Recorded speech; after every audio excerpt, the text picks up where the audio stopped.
What can we do for you? Tungkol po ito kay Dr. Josephine Gomez. I have the reason to believe na kasabot siya sa isang sindikato. Ang sindikato na responsable sa pagkamatay ni Roby Salvador. Sana nga mahanap niyo na yung mga kriminal na yan. And you know, he's actually the best friend of my son. Same blood type sila ni Roby, no?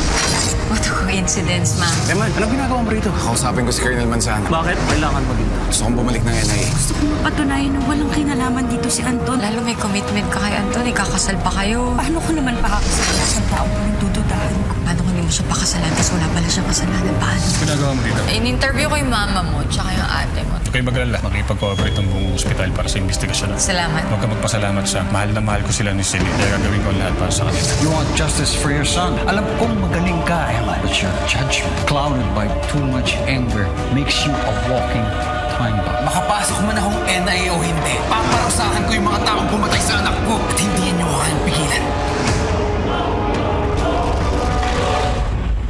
Mang Nick, may tentative ako mamaya sa forensics. Kopya po.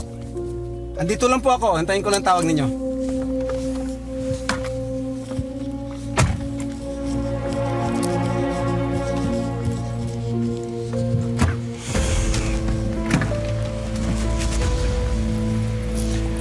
Siya nga pala, Mang Nick. Kamusta na nga pala si Eman? May nakakahanap ng trabaho, General eh. Kaya kahit na napawalang sala na siya, pero may mantsa na yung pangalan niya, kaya wala pa rin tumatanggap sa kanya. Bakit hindi lang siya bumalik sa NIA? Sensya na, General, pero nawalan na ng tiwala si Eman dyan sa mga korap na opisyal. Alam mo, Mang Nick, matagal ko nang gustong linisin ang NIA, pero hindi ganun kadali yun. Pero marami na rin naman ako napatanggal. Alam ko po, General, may mga mabubuting tao din naman dyan. Kagaya ninyo, kagaya ni Sam.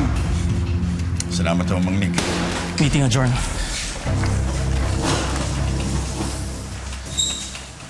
Eman, kamusta ang meeting mo kay Colonel Manzano? Sa palagay mo talagang makakabalik ka dito sa ahensya. Tapang din naman ang apog mo. Pero ganun talaga yung mga taong desperado. Natandaan mo ba yung sinabi mo sa akin dati? Nabulok ang sistema ng ahensyang to kaya hindi ka nababalik pa. Pero nandito ka ulit ngayon. Bulok ang sistema dahil may mga taong nagpapabulok dito. Hindi naman siguro tama na paratangan mo pa rin ako ng ganyan, Eman. Dahil hanggang ngayon, hindi pa rin naman napatunayan yung mga ebidensya na pinipresenta mo. Mas maganda siguro, magpasalamat ka na lang sa akin. Dahil bukod sa hindi na kita kinasuhan, ginagawa ko pang lahat para sa anak mong namatay. Hayaan nyo, tutulungan ko siyang makahanap ng trabaho. Talaga po, General? Magaling ang anak mo. May ibibigay akong trabaho sa kanya. Maraming salamat, General. Mababawasan ang problema ni Eman. Nakikita ko nga, nahihirapan siya dyan sa kaso ni Roby. Pero hindi sumusuko si Eman. Naintindihan ko siya. Tulad ng isang ama. Kagaya ng nangyari kay Robbie. Mahirap na mawalan ng anak. Oo nga po eh.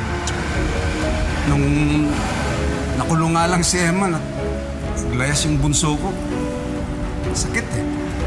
Pero lalo na yung namatayan. O sige, Mang Nick. Tatawagan kita mamaya, ha? Salamat po ulit, General. Ano ba sa tingin mo nagawa mo para pasalamatan kita? Hindi ko na kailangang isa-isa yung para Salvador. Dahil wala ka naman talaga. Hinihintay mo lang kumilos yung mga tao mo. Yun naman ginagawa mo, di ba? Hinihintay mo lang akuin lahat ng pinaghirapan namin ni Agoncillo. Taas talaga ng tingin mo sa sarili mo. Kung tutusin, dapat tapos na tong kasong to dati pa. Kung hindi kayo nakikialam. Lagi kayong kumikilos ng wala sa ayos. Ang daming buhay na ibang tao napapahamak ng dahil sa inyo.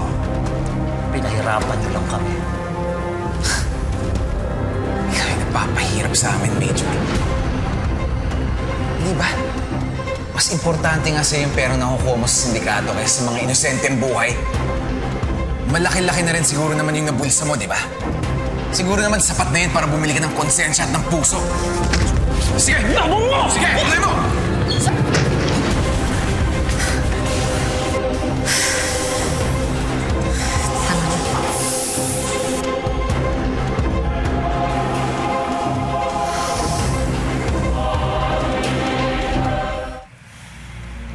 Akala ko ba ayaw mo na bumalik dito sa NIA?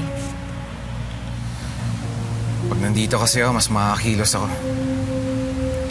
Magiging legal na rin yung paghahanap ko sa pumatay sa anak ko.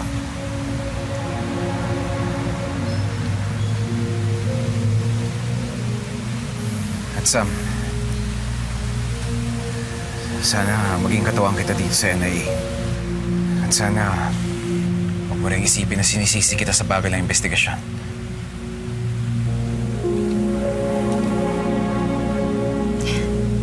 Bakit mo namang iisipin na hindi mo ako makakatuwang? Minalas lang talaga tayo dahil hinarang tayo ni Colonel Manzano. Pero di ba napatunayan mo naman, mas marami ka pang nagagawa sa kanila kahit wala ka dito sa NIA. Yun na nga rin iniisip ko, baka gamitin pa nila yan para arrestuhin nila ako.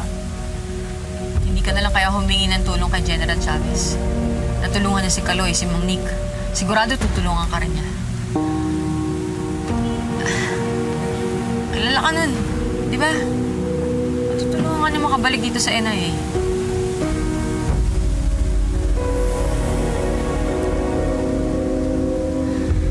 Man, alam mo naman na gusto kong makabalik ka dito eh. Kagaya ng dati. Oo nga pala, ano nga palang nangyari sa lakad mo kanina? Di naman diretsahang dininay ni Araceli si Dr. Gomez. Pero ang lusot niya, sa dami daw ng doktor na dumaan sa A. Hernandez Hospital, hindi na daw niya maalala si Dr. Gomez. Hindi maalala. Ayun din, sabi ni Anton pati ng ate niya.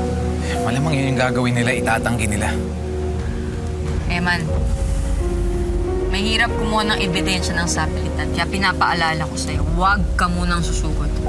Okay? Oh, next week darating na yung mga bagong equipment natin. Okay na ba mga schedules nyo? Okay na okay, sir. Siguradong busog na naman kami sa pakain na doon. Siyempre, hindi mo mawawala naman talaga yung pagkain doon. Dapat lagi kayong busog para ganado sa trabaho, di ba? Yes, sir. Meron ba kayong mga request na pagkain? Makikiraan po. Kahit ano po. Lola Cheling, saan naman ang lakad nyo? Gusto lang daw po magpahangin ni nanay sa garden. Ton, pwede mo ba ako samahan? Siyempre naman, para sa pinakamabait na nanay namin dito, sa Hernandez. Analin ako muna. Sige, Salamat. Hindi ba gusto pumunta? Sa garden. Sige. Papahangin. Ang bait talaga ni Sir Anton, no? Hindi lang mabait ka mo, ang wapo pa. Sa tagal ko dito sa ospital, wala akong naging problema kay Sir. Ini-interrogate niyo raw mga Hernandez. Sir, malalaman niyo rin naman, sir, dahil ire-report ko rin yun sa inyo kaagad. Mga importanteng personalidad ang pinag-uusapan natin dito. Agent Agoncillo, well-respected ang mga Hernandez.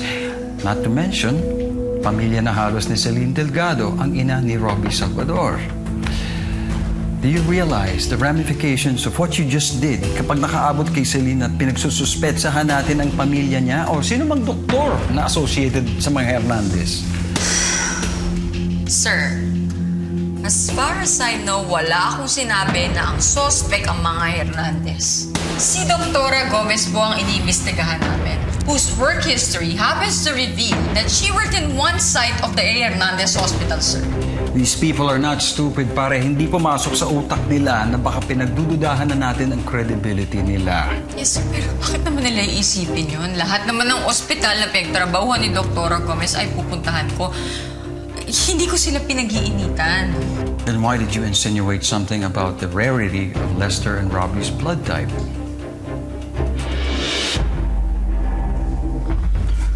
Nagsumbong ho sila sa inyo, sir. Answer the question. I was just stating a fact, sir. Huwag ka na magpalusot, Agoncillo. It is clear na yan ang basihan kung bakit nyo pinuntahan ang mga Hernandez. Sa tingin nyo ba hindi sila magrereklamo? Hindi ibig sabihin na porket magkapareho ang dugo ni Lester at ni Robbie ay may kinalaman na ang mga Hernandez sa kasong ito.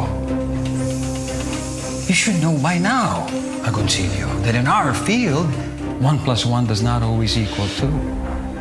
Never treat this case like a simple basic math equation because it is not.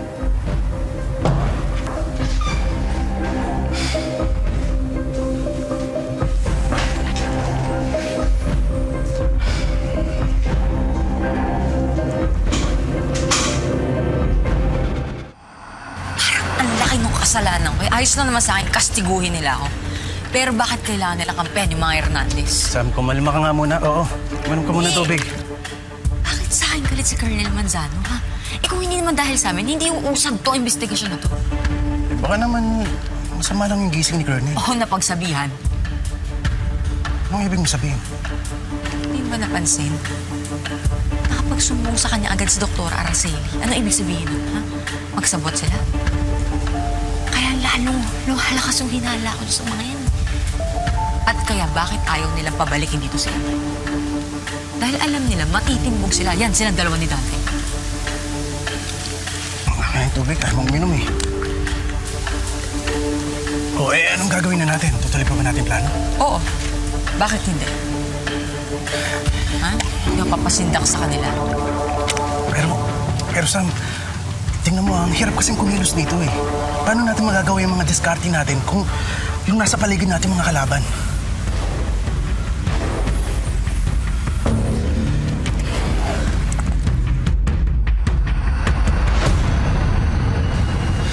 Nakita ko rin si Agoncillo kanina. Sinabi niya na nagkausap daw kayo tungkol kay Gomez. Okay ka lang ba, ma? Wala ba tayong magiging problema? I'm fine, Anton.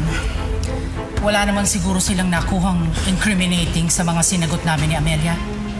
Wala naman sila mapapala kahit malaman nila kung nagkatrabaho sa atin si Gomez. Agree. We belong to the medical community. So, it's not strange that we should form some sort of an association with her, together with other thousands of doctors. But we should always stay a step ahead of them. Don't you agree? That is why we have protectors. Just make sure they do their jobs. Oh, I'll make sure.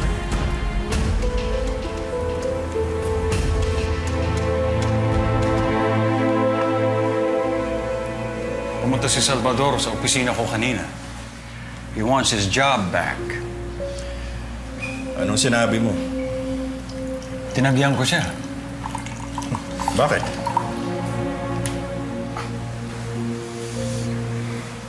It's unethical to hire someone who's just out for revenge, Leo. Pero magaling na agent si Salvador. Magaling si Eman. Pero sigurado akong madadala siya ng emosyon sa kasong ito. Pinatay ang anak niya. At ayokong mabahira ng ahensya kapag napatay niya ang mga gumawa nito. It is your job to control and use him the right way, Gabo. Hindi ko na kailangan ng dagdag ng sakit ng ulo sa ahensya, Leo. But you need all the help that you can get. Especially now that you're not seeing eye to eye with Agoncillo. Mas lalong lalala ang sitwasyon. Alam natin na magkakampi sina Salvador at Agoncillo sa kasong ito. Marami silang leads. Isa na doon ang mga Hernandez. Paano kung may gawing masama si Salvador sa kanila? At malaman natin sa huli na inosente pala ang mga Hernandez. I won't risk it, Leo.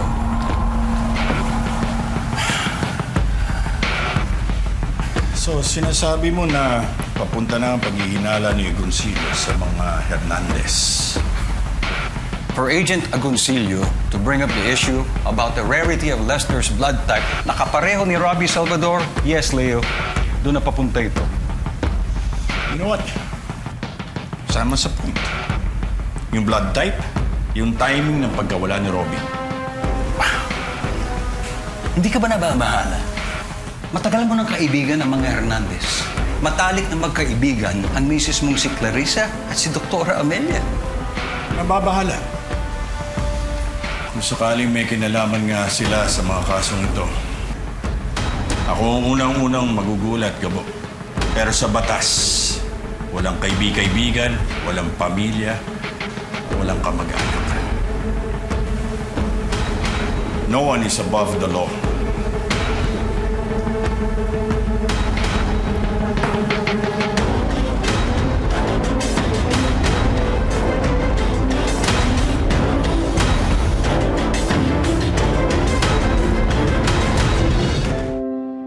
Tay, papunta pa ako ng DNS. Pinapapunta pa ako ni General Chavez. Ano ba? Wala ako dyan, anak. Nagmerienda lang muna ako. Bakit daw? Hindi ko rin alam, Tay. Kailangan niya daw ako kausapin agad. Anak, baka tutulungan ka na niya. Tutulungan mo saan? Pasensya na, pero naikwento ko kasi na nahirapan kang pumasok, makakuha ng trabaho dahil nga sa record mo. Eh, sabi niya, gusto ka daw niya tulungan. Eh, man, alam ko hanggat maaari ayaw mong humingi ng tulong sa kanya. Tay, nabigyan na nga ako yung trabaho, di ba? Tumulong na rin siya sa kaso ni Robbie. Pero anak, hindi naman tayo umaabuso eh.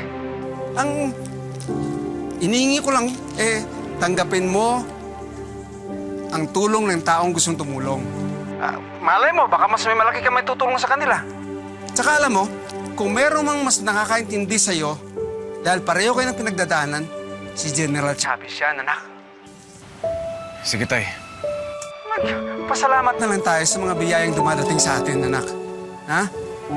Gusto ko na rin makapagsimula ka ng trabaho pagkatapos sa mga pinagdadaanan mo eh.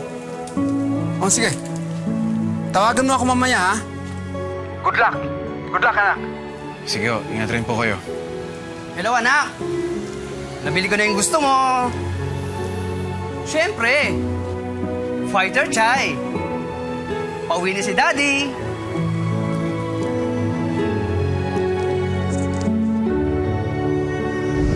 Marami akong regalo sa'yo na hindi daw mamaya. Ako rin, Daddy, may regalo sa'yo. Ano? Nanalo po ako sa Muay Thai tournament. Ito ang medal ko. Wow! Hiya! Fighter Chai! Attack!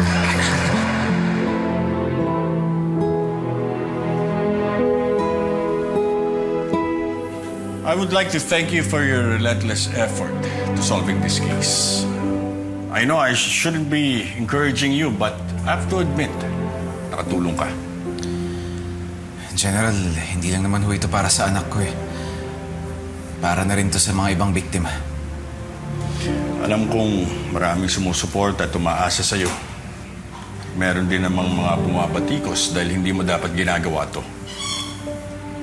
General, kung sila po ang nasa sitwasyon ko, bilang isang magulang, sigurado akong hindi rin sila mananahimik. Eman, have a seat.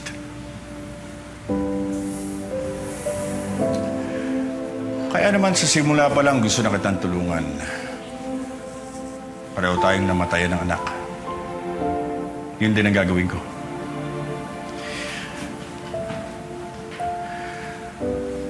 Nakarating din sa akin ang paglapit mo kay Colonel Manzano. Kung tatay lang ako, tutulungan kita makabalik dito sa NIA. But you have to remember, I'm also an official. Kaya naintindihan ko ang pagharang nila sa'yo. General, hindi naman ako humihingi ng tulong sa inyo eh. Sobra-sobra na nga ako yung pagtulong nyo eh. Yung kay Kaloy, kay tatay, pati na rin yung sa kaso ng anak ko. Alam mo, Eman, ang pagtulong ay limitless. Kaya naman gusto kitang tulungan. Gusto kitang bigyan ng trabaho. Anong trabaho?